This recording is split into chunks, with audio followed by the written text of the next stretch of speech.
बच्चों आपको आज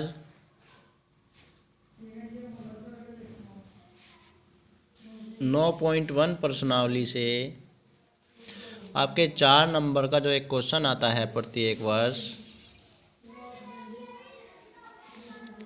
उसके आज आपको पक्का कराएंगे। तो ध्यान रखना इसका कुछ बेस होता है 9th चैप्टर से। इसमें 16 क्वेश्चन है। इस प्रश्नावली में आपके 16 प्रश्न हैं और 16 में से एक क्वेश्चन प्रत्येक वर्ष आता है 4 नंबर के लिए। तो ध्यान रखना है, इसका बेस होता है। चलो हम बेस बताएंगे। यदि मान लीजिए आप ये कोई पतंग उड़ रही है, ठीक है। यदि आप नीचे से किसी वस्तु को ऊपर की साइड देख रहे हो, नीचे से किसी वस्तु को ऊपर की साइड देखते हो तो क्या होगा? ओनियन कोन बनता है। ओनियन कोन बनेगा।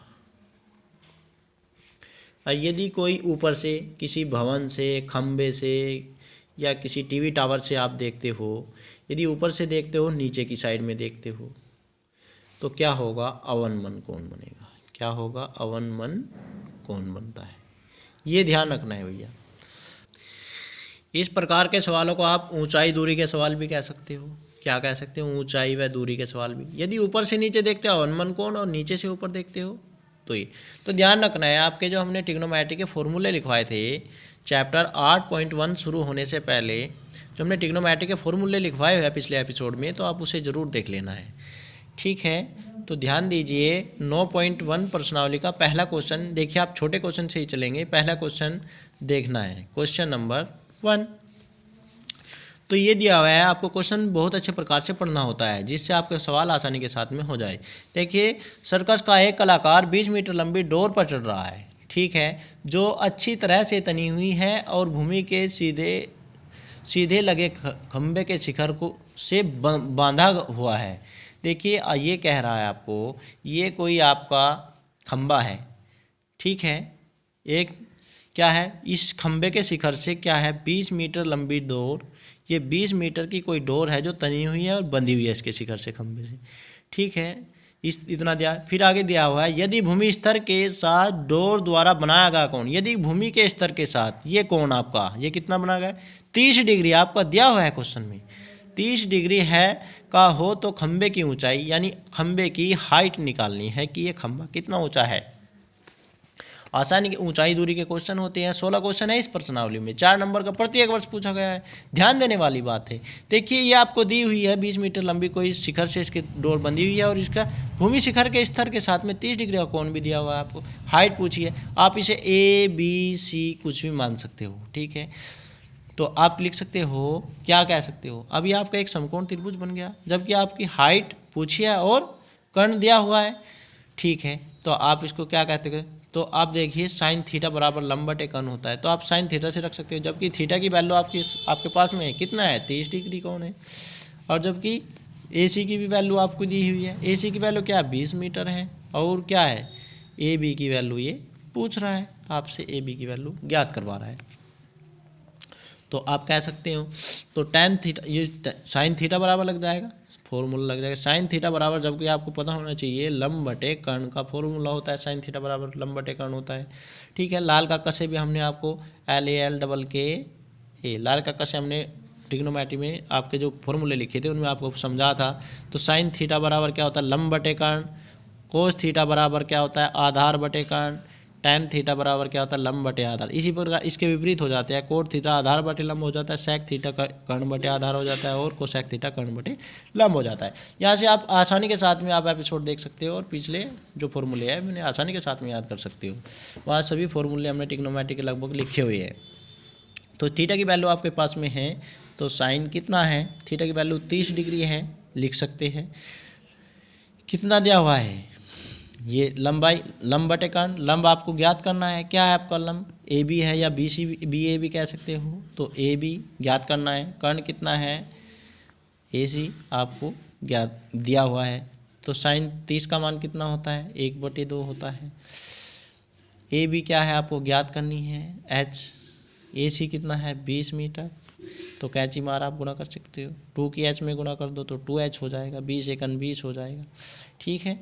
तो देखिए एच आपको निकालनी है, कितना ऊंचा खंबा है यही तो निकालनी है, ऊंचाई निकालनी है आपको, खंबे की ऊंचाई निकालनी है कि खंबा कितना ऊंचा है। तो 20 बटे आपके कितना हो जाएगा 2, तो 2 से यदि भाग दोगे तो कितना हो जाएगा 10। तो खंबे की ऊंचाई कितनी आ गई 10 मीटर आ गई। कितना अच्छा तरीके का क्वेश्चन था। इस प्रकार का क्वेश्चन सन 2021 में 4 नंबर का ये क्वेश्चन आया हुआ था आपके यूपी बोर्ड एग्जाम में। इसी प्रकार हम नेक्स्ट क्वेश्चन समझा रहे हैं आपको। देखिए इसी से मिलता जुलता क्वेश्चन आपको हम समझा रहे हैं। फोर्थ क्वेश्चन देखिए आप, फोर्थ क्वेश्चन कौन सा, फोर्थ क्वेश्चन देखिए। फोर्थ क्वेश्चन इसी प्रकार है। देखिए कहा हुआ है भूमि के एक बिंदु से जो मीनार के पाद बिंदु से 30 मीटर की दूरी, ये आपकी कोई मान लीजिए आपकी मीनार है और मीनार का जो ये पाद बिंदु है, जड़ को पाद बिंदु बोलते हैं देसी भाषा में आपको बता देंगे।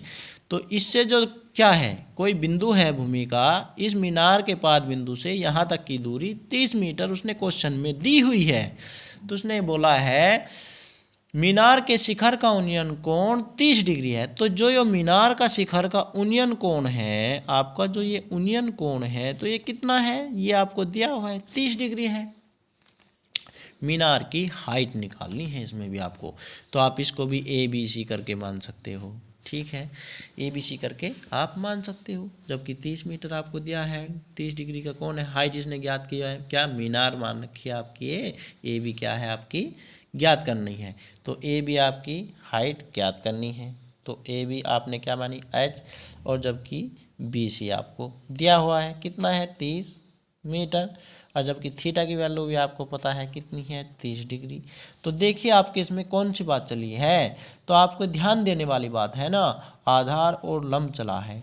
तो हमें पता होना चाहिए आधार और लंब कौन से फॉर्मूले में आते हैं।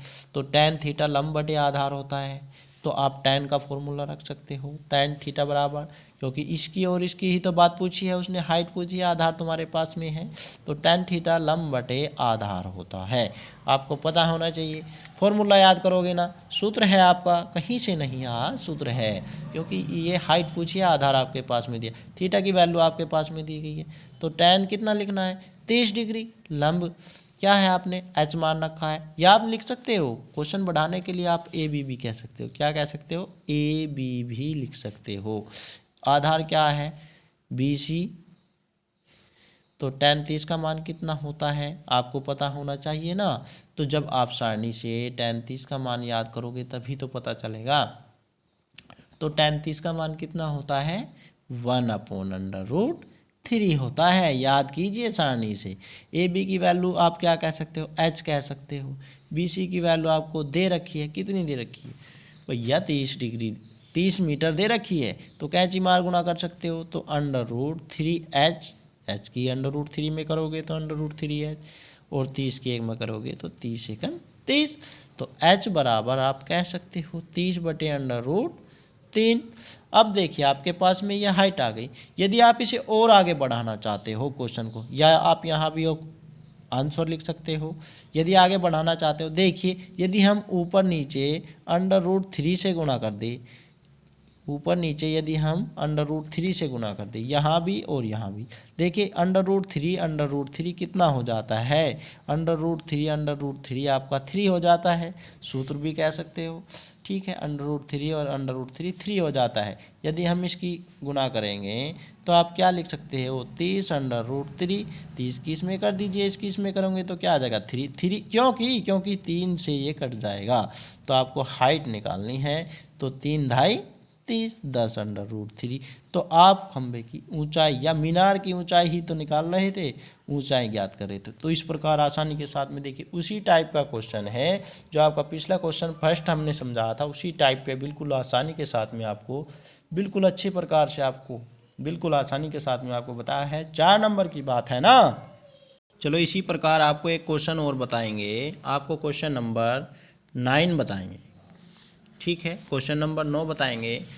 देखिए इसमें लिखा हुआ एक मीनार के पाद बिंदु से, मान लीजिए आपकी ये कोई मीनार है, क्या है आपकी मीनार है, इस मीनार के पाद बिंदु से एक भवन के शिखर का उन्नयन कोण 30 डिग्री है। तो आपने देखा क्या बताया है, मीनार के पाद बिंदु से, भाई ये आपकी कोई मीनार है, तो इसके पाद बिंदु से किसी भवन के शिखर का उन्नयन कोण कितना है। भाई मीनार ऊंची होती है, भवन क्या होता है, छोटा बना सकते हो। भाई मीनार तो ऊंची होती है तो आप भवन के शिखर का उन्नयन कोण क्या कहा, मीनार के पाद बिंदु से इसके भवन के शिखर का उन्नयन कोण कितना है, 30 डिग्री है। ठीक है, भवन के पाद बिंदु से मीनार के शिखर का उन्नयन कोण कितना है। भाई ये कोई भवन है आपका, ये क्या है, भवन है, और मीनार के शिखर का क्या उन्नयन कोण कितना है, इसके पाद बिंदु से इसका उन्नयन कोण कितना है, 60 डिग्री है। ये आपको दिया गया है।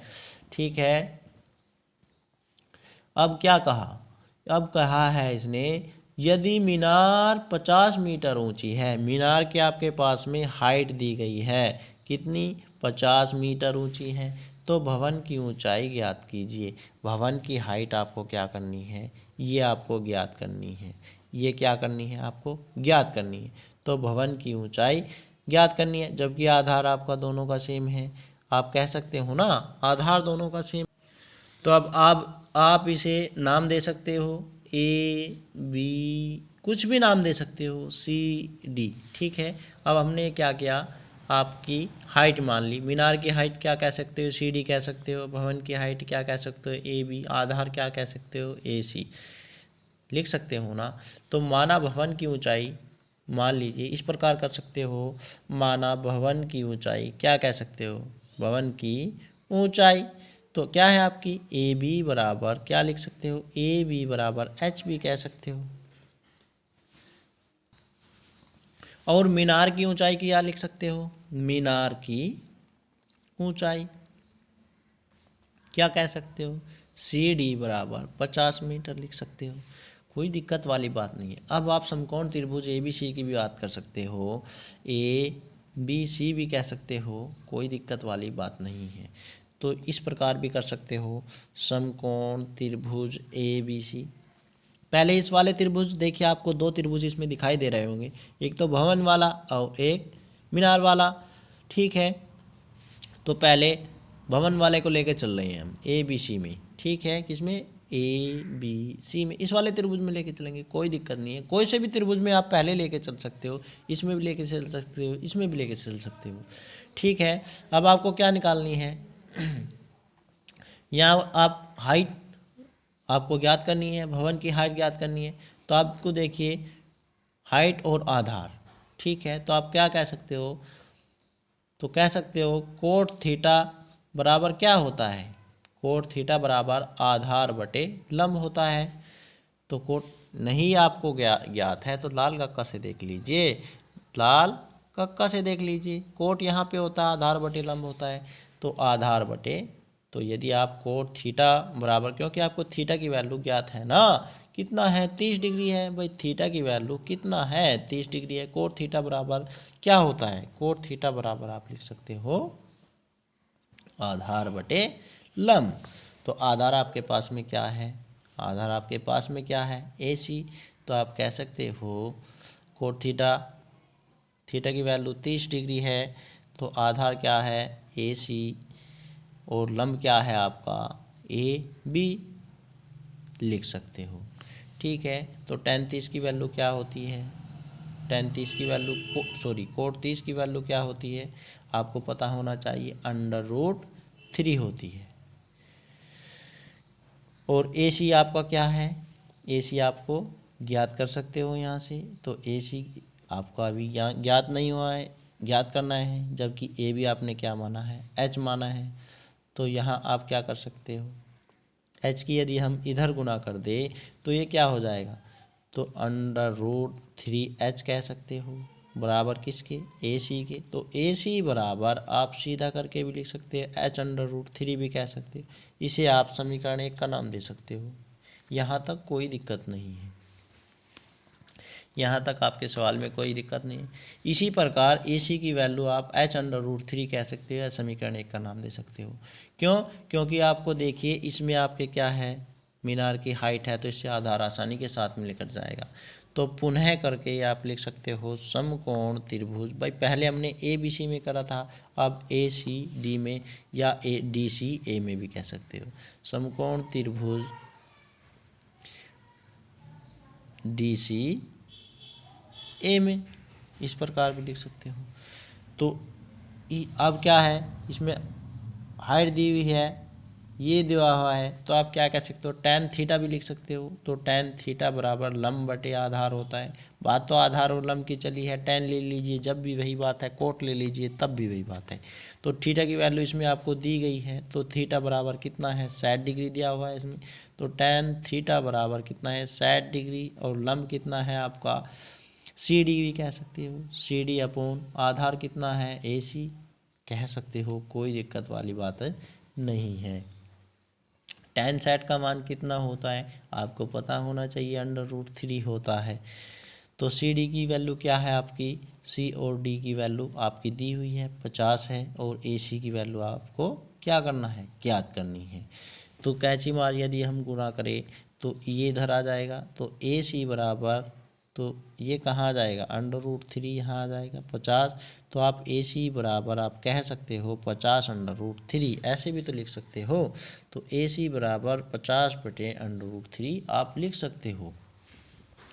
अब आप इसको समीकरण सेकंड भी कह सकते हो, क्यों, क्योंकि आपके पास में देखिए यहाँ भी ए सी की वैल्यू प्राप्त थी और यहाँ भी ए सी की वैल्यू प्राप्त है। तो ए सी बराबर ए सी कह सकते हो, यानी ये वैल्यू बराबर ये वैल्यू के भी तो आप रख सकते हो। आप कह नहीं सकते क्या भाई इस वैल्यू के बराबर ये वैल्यू, क्योंकि ए सी बराबर ए सी कह सकते हो। तो आप कह सकते हो समीकरण 1 व 2 से, तो आप ये वैल्यू बराबर h√3 बराबर ये वाली वैल्यू रख सकते हो 50 बटे √3 कह सकते हो ना, आसानी के साथ में कह सकते हो। तो जो ये वैल्यू है आपकी, ये कहाँ है, ये कहाँ है भाई, गुणा में है। गुणा में है तो कहाँ चली जाएगी, भाग में चली जाएगी। तो h बराबर 50 बटे √3 गुणा √3। तो आप क्या कह सकते हो इसको भाई, 50 बटे √3, और 3 हमने अभी बताया था कितना होता है 3। तो या तो आप ये आंसर लिख दीजिए, या आप भाग दे के भी लिख सकते हो, या आप भाग दे के भी लिख सकते हो। जब आप इसे भाग दोगे तो क्या होगा, तो 3 एकम 3, और कितना बच गया, 2 बच गया, 3 छंग 18, यानी 16 सही 1 नहीं 2 बटे 3 आ जाएगा, क्योंकि 18 में हो गए 2 बच गया, 3 ही आ गया, तो 2 बटे 3 आप कह सकते हो, या ये लिख सकते हो या ये। आसानी के साथ में इस प्रकार आप ऊंचाई दूरी के 4 नंबर के क्वेश्चन आप आसानी के साथ में बना सकते हो। देखिए आप देख सकते हो कितना अच्छा क्वेश्चन था। ये आपका भवन था, ये मीनार थी, ठीक है। पहले इस त्रिभुज में लेके चले, फिर इस त्रिभुज में लेके चले, ठीक है। पहले इस त्रिभुज में, फिर इस त्रिभुज में। यहाँ भी AC की आपको वैल्यू प्राप्त हुई, और यहाँ भी AC की वैल्यू प्राप्त हुई। AC बराबर AC कह सकते हैं, यानी ये वैल्यू बराबर इस वैल्यू के रख सकते हो। आपको हल करके आसानी के साथ में दिखाया है।